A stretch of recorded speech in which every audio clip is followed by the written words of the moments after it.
The extremely popular bolt-action rules from Warlord and Osprey Games are constantly being supported with theatre and campaign supplements, based upon some of the main events in World War II. This time around it's the turn of Operation Market Garden, the Allied plan to capture the British across the River Rhine, liberate parts of Holland and push on into Germany, thereby shortening the war and bringing the boys back home.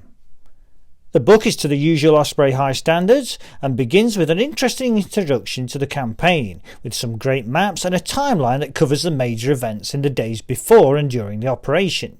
There is also advice on using the scenarios from the core rulebook within this particular campaign environment. The Armies section contains a good overview of each force, covering types of units, their strengths and weaknesses, as well as outlining the relevant fighting styles and tactics.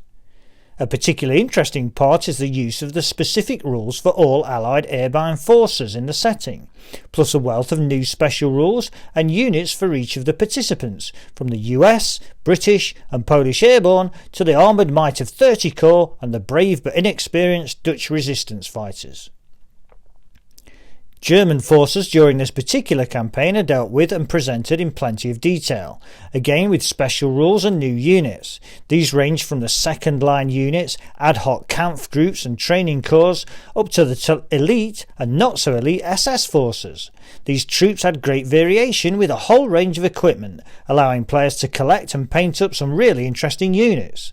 They would perhaps also be useful to represent units during the late war period on other fronts, such as the battles to stop the Soviet juggernaut and the last desperate days of the Reich in Berlin and Germany as a whole. Given the nature of this particular campaign, there are details for adapting aspects of the standard format of a bolt-action game, complete with more special rules that cover aspects of this operation.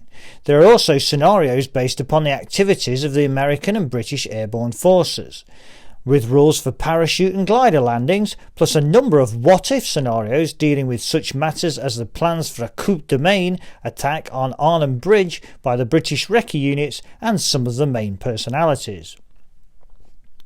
Of course, a campaign of this nature covers a fairly large area, so what Warlord have done is add a mini-campaign, which focuses on a much smaller area.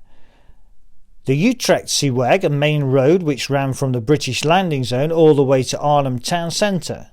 The fighting along this route was intense but confined to the road and the area around it, making this an ideal series of games to play over the course of a long evening or day, requiring a small number of units. The results of each game are defined by special rules and can result in moving out into the countryside. There are yet more scenarios included here, this time with the focus on the Polish airborne, the advance of 30 Corps, patrol actions, even smaller scale scenarios dealing with particular incidents, and some ideas for solo play, giving the player a whopping 27 fully worked out scenarios to try. The last pages of the book deal with some of the legends of the campaign, the warriors on both sides who are remembered for their heroic contributions. This supplement does an excellent job of covering the whole of the campaign. There are a wealth of new rules which may be used, plus some specialised army lists which cover a host of interesting units.